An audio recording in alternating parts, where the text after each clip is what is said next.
हो तो ऐसे में एक बार फिर खुशामदीद। ब्रेक पे जाने से पहले हॉकी फेडरेशन की तरफ से तो जवाब आया कि कितना ज्यादा फर्क है पाकिस्तान में बजट का और अगर बाहर के बजट देखे जाएं, और अगर मर्दों की हॉकी में यह हाल है तो फिर खवातीन की क्रिकेट में क्या हाल होगा। बुशरा इत्तेज़ार साहिबा आपसे एक बार फिर जानना चाहेंगे क्या इंतजाम किए जा रहे हैं खवातीन के लिए, खासतौर पर बजट के लिए। उनके आपकी तरफ से कुछ प्रपोजल्स दिए गए हैं, स्पॉन्सर्स देखते हैं हमके स्पॉन्सर्स नहीं मिलते हैं, इस बारे में कुछ सोचा जा रहा है?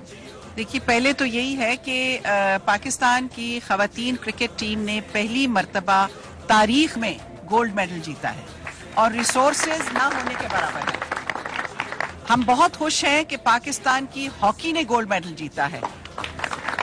आप मगर डिफरेंस देखिए कि माशाअल्लाह से हॉकी टीम के इस्तकबाल के लिए तमाम लोग एयरपोर्ट गए और तमाम ऑफिशियल्स ने जाके उनका इस्तकबाल किया।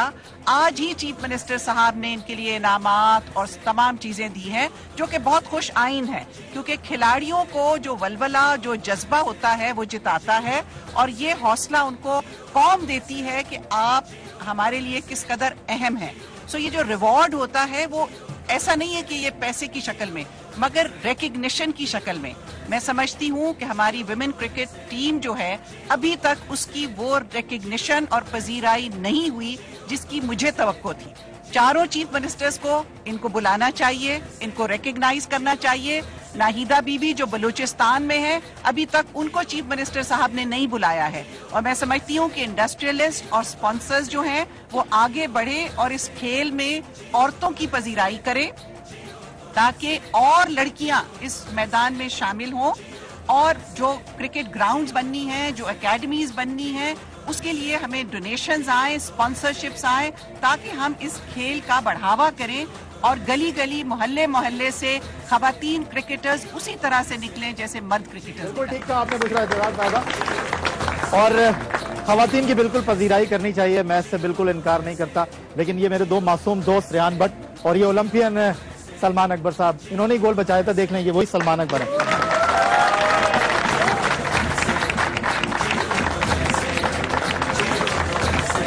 ये असली वाले सलमान अकबर हैं जो यहाँ पर मौजूद हैं और पता ये चला कि देर हो गई।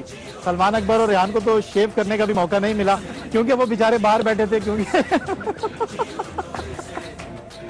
क्या कुछ कहना चाह रही है? मैं ये बात सुन के आ रही हूँ, आप शुरू हो गया फिर से एक बार। और यहाँ पे इनसे यही पूछ लेते हैं कि देर किसकी वजह से हुई है। वैसे पहला सवाल यही होना चाहिए, देर किसकी वजह से? बराबर में बैठे हैं मेरे ख्याल में मेरी वजह से हुई है क्योंकि मैं देख लिया किसकी वजह से देर हुई। आपके ख्याल में किसकी वजह से देर हुई आज? जी बिल्कुल इन दोनों की वजह से देर हुई है क्योंकि ये लेट आए और फिर ये रास्ता भूल गए। सलमान अकबर की अहलिया का आपने सुन लिया, उनका ये कहना है कि इन दोनों की वजह से, यानी कि उनके हस्बैंड की वजह से और ये रेहान भट्ट साहब की वजह से देर हुई है। खवातीन बिल्कुल देर नहीं करती, वो वक्त पे तैयार बल्कि इंतजार कर रही है। इनकी वजह से काफी देर हुई है, 20 साल बाद आया है तो अब इनको मजीद देर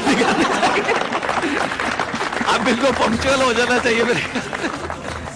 अच्छा मुझे ये बताइएगा कि वहाँ तो आपने बहुत गोल रोके, शानदार कारकर्दगी, घर में गोल कौन करता है और कौन रोकता है? आपकी अहलिया से पहले पूछूंगी। घर में ये गोल करते हैं और मैं रोकती हूँ। आप हैं हॉकी की गोलकीपर? जी बिल्कुल। ऐसा होता है? जी बिल्कुल इसी तरह होता है। और अगर मैं रेहान की वाइफ से पूछूं घर में कौन रोकता है? घर में भी यही। घर में भी यही है, मतलब आप लोग मजबूत हैं अपनी जगह में। इनका होल्ड है घर पे भी। तो रेहान आपकी सिर्फ हॉकी के मैदान तक चलती है, घर पे नहीं चलती? देखें घर पे चलती है लेकिन मेरे ख्याल से कि हम लोग ज्यादा बाहर रहते हैं और जो घर हैं ज्यादा ये संभालते हैं, तो मेरे ख्याल से कि ये फेयर इनफ है कि अगर इनको हुक्मरानी दी जाए घर की और बाहर की हम खुद संभालें, तो मेरे ख्याल से कि ये घर में जो है ये लीडर हैं और घर में जो ये कहती है हमें करना पड़ता है। उसके बाद अगर बाहर जो है, बाहर जो हमारा काम है हम वो खुद करते हैं। अगर हम इनको घर में खुश रखेंगे तो हम खुद भी खुश रहेंगे। ये सबसे अहम बात है कि आप खुश रखेंगे तो खुश रहेंगे। अच्छा आप ये कहिएगा कि कितना वक्त मिलता है, हॉकी को ज्यादा वक्त मिलता है, घर पे ज्यादा वक्त दिया जाता है? हॉकी बहुत टाइम लेती है। अभी आप खुश हैं गोल्ड मेडल मिलने के बाद कि सही टाइम दिया जा रहा था? बहुत ज्यादा, इतनी बड़ी अचीवमेंट है और after 20 years big achievement for Pakistanis और सर सबके फख्र से बुलंद हो गए हैं और पूरी आवाम की दुआएं थी जो कि कामयाब हुई हैं। ये लोग यही कहते थे कि हम लोग बड़ी मेहनत करते हैं, जब भी लॉस करते कोई भी मैच इन लोगों का जब भी ये नहीं विन कर पाते थे तो ये कहते थे कि यार बड़ी मेहनत की है। इनका तो यही होता था कि मैंने बड़ी मेहनत की है। तो मैंने कहा कि पूरी टीम ने ऑब्वियसली मेहनत की है, लेकिन मेरी ये पर्सनली ये थिंकिंग है कि अगर आप मेहनत करते हैं तो अल्लाह ताला उसका फल जरूर देता है, और सबने सच्चे जब ठान लिया था तो फिर देखिए उसका रिजल्ट सामने मेहनत का फल तो मिल गया, गोल्ड मेडल। आपके लिए वहाँ से शॉपिंग में कुछ है या कुछ शॉपिंग हुई है?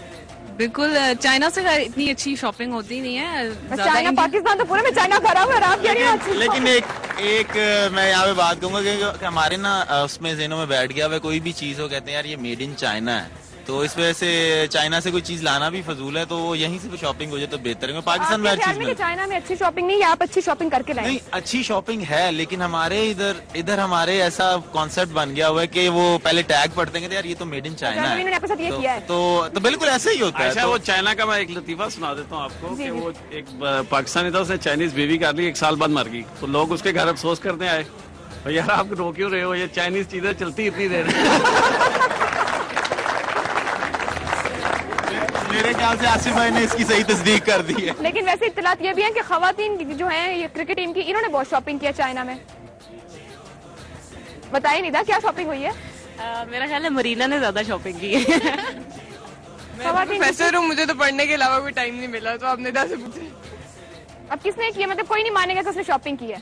शॉपिंग हुई है, लेकिन बहुत ही बैलेंस, क्योंकि हम लोग को सिर्फ आखिरी दिन जो प्रॉपर मिला है, जिस दिन हम लोग गोल्ड मेडल जीते हैं, उसी दिन हम लोगों को एक खुले माहौल से हम लोग शॉपिंग कर सके हैं, और हमारे पास 4 से 5 घंटे थे कि हमने खुल के उस वक्त और खुशी से शॉपिंग की है। था कम, मिला कम, और फिर तक वक्त भी कम था, दोनों चीजें कम थी, उनकी शॉपिंग कम हुई है। शॉपिंग डेफिनेटली टाइम, क्योंकि वहाँ पे ज्यादा तो हमें टाइम नहीं मिल सका, 1 दिन मिला, लेकिन जितना टाइम मिला उसमें अपनी वाइफ के लिए परफ्यूम्स और बैग और ऐसी चीजें। लेकिन वो पसंद नहीं आई, ये पता चल गया। वो ये आप इनसे पूछें।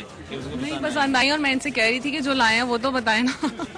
देखिए आयशा, एक बात तो बहुत यहाँ पर तय मुझे नजर आ रही है, बाजवा साहब को बहुत संजीदगी से सोचना पड़ेगा कि हॉकी फेडरेशन के पास बजट नहीं है, लेकिन खिलाड़ियों के लिए जरूर बजट निकालना पड़ेगा। घर का खर्चा चलाने के साथ साथ और खर्चे भी हैं, और खवातीन को मुतमईन रखना भी बहुत जरूरी है। वो मुतमईन होंगी तो खेल के मैदान में कुछ अच्छा चलेगा।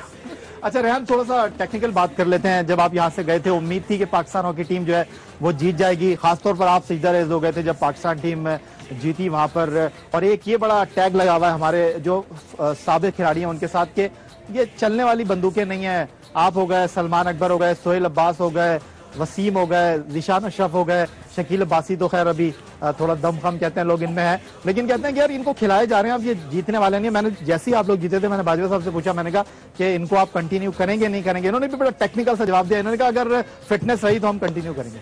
डेफिनेटली पहले काफी ज्यादा तनकीद हुई इन बातों पे कि जी सीनियर्स को निकाल दिया जाए, गोल्ड मेडल नहीं जीत सकते लोग, इनमें दमखम नहीं है। लेकिन मैं कहूंगा कि मैं सिर्फ सिंपल सी बात कहूंगा कि हमने ये जो गोल्ड मेडल जीता है, इनसे उनको वैसे ही खुद ही शर्म आनी चाहिए जो लोग ये बातें करते थे कि ये नहीं कर सकते। और दूसरी बात मैं ये कहूंगा कि इसमें मैं सारा क्रेडिट आसिफ भाई को दूंगा और कासिम जाह साहब को दूंगा, क्योंकि जो वर्ल्ड कप में हमारे साथ हुआ, हम 12वीं पोजीशन पे आए, अगर उसके बाद ये टीम तोड़ दी जाती तो ये मुमकिन नहीं था कि Pakistan hockey team Asian games में गोल्ड मेडल जीतती।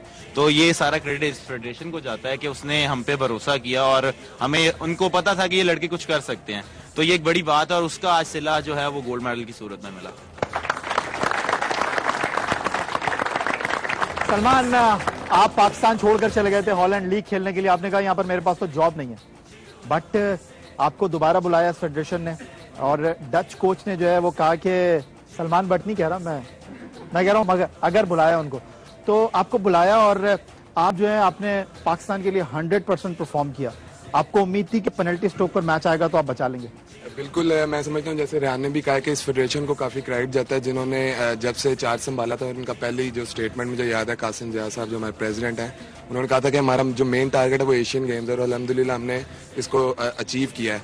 और उसके बाद जहाँ तक डच लीग की बात है, बिल्कुल मैं कुछ सर्कमस्टांसेस ऐसे हो गए थे मेरी करियर में कि मैंने डच लीग को चूज़ किया, लेकिन फिर उसके बाद एक दफ़ा फिर आसिफ बाजवा और कोच डच कोच मिशेल जो है उसने मेरे साथ कांटेक्ट किया और इन्होंने मेरे से बात की और मुझे यानी कि कन्विंस किया कि मेरी कितनी इंपॉर्टेंस है टीम में और एशियन गेम्स के मेडल के लिए मुझे वापस आना चाहिए। और फिर काफ़ी सोच समझने के बाद मैंने फैसला किया कि मैं पाकिस्तान टीम में वापस आता हूँ। और जो डिबैकल हमारा वर्ल्ड कप में हुआ था उसके बाद फिर हम जो सीनियर प्लेयर्स हैं इन्होंने काफ़ी मुझे बूस्टअप किया और हमने सोचा कि हम क्यों ना एक दफ़ा फिर चांस लें और हो सकता है कि जो लोग इतना हमारे बारे में तनकीद करते हैं उसकी वजह से जो इतनी तनकीद करते हैं तो शायद हम जाते जाते जो है गोल्ड मेडल जीत जाएं और जिसकी वजह से आगे भी हमें अब काफ़ी फ़ायदा होगा और बड़ी अच्छी बात है। मैं समझता हूँ मैंने बड़ा अच्छा डिसीजन लिया था लाइफ का एक, जो मुझे सारी ज़िंदगी याद रहेगा।